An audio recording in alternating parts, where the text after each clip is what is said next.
Dugaan pengalihan isu ke Trans 7, sedangkan DPR sekarang nikmati ini. Kadang yang paling menarik dari sebuah kegaduhan bukan pada isi beritanya, tapi pada momen kemunculannya.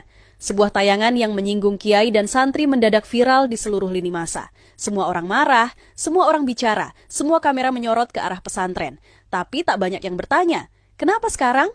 Dalam politik komunikasi, waktu adalah hal yang penting. Dan Trans 7 tampak sangat tahu kapan harus menekan tombol publik marah. Tayangan yang menyebut santri ngesot ke kiai itu bukan sekadar keteledoran editorial, tapi bisa jadi kartu yang memang diatur untuk dimainkan di saat yang pas, ketika ada isu lain yang tak kalah penting tengah bergejolak di Senayan. Sementara warganet terbakar emosi, ada ruang sunyi di balik layar, di mana keputusan DPR menaikkan dana reses menjadi sekitar 702 juta rupiah per anggota. Jumlah yang fantastis, tapi nyaris tak terdengar di tengah sorak-sorai kecaman ke Trans 7. Dan disitulah permainan opini bekerja, bukan menipu, hanya menggeser fokus. Trans 7 kemudian meminta maaf dengan gaya korporasi yang sopan tapi tidak menjelaskan banyak. Dan publik yang sudah puas memaki perlahan berhenti memperhatikan.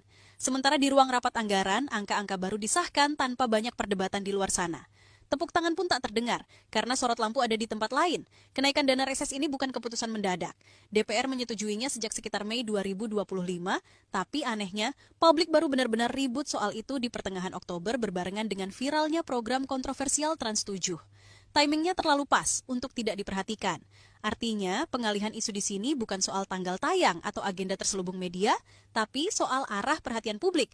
Ketika orang lebih sibuk berdebat di kolom komentar, ruang bagi kritik kebijakan menyempit. Dan di situ letak seninya. Bukan menyembunyikan, tapi mengalihkan sorot lampu.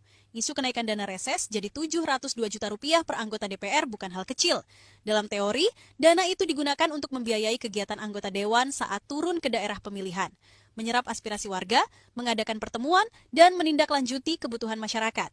Tapi dalam praktiknya, publik jarang tahu bagaimana dana sebesar itu benar-benar digunakan.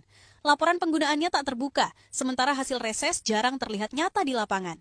Bila dihitung, 702 juta rupiah itu bukan jumlah per tahun, tapi per masa reses yang bisa terjadi sampai 3 kali dalam 1 tahun. Artinya, satu anggota DPR bisa mengelola lebih dari 2 miliar rupiah dalam setahun hanya dari pos reses. Uang sebesar itu mestinya jadi jembatan antara rakyat dan wakilnya, bukan jadi beban baru bagi APBN yang makin sesak. Kenaikan ini juga memunculkan tanda tanya besar.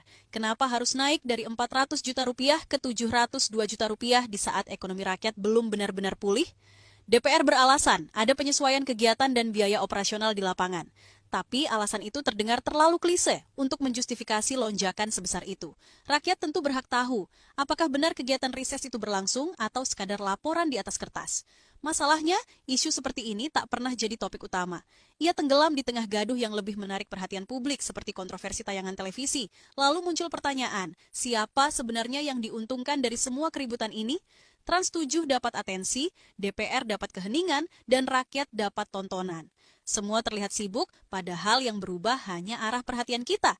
Inilah bentuk pengalihan paling halus, bukan dengan menyembunyikan fakta, tapi menenggelamkannya di tengah kebisingan.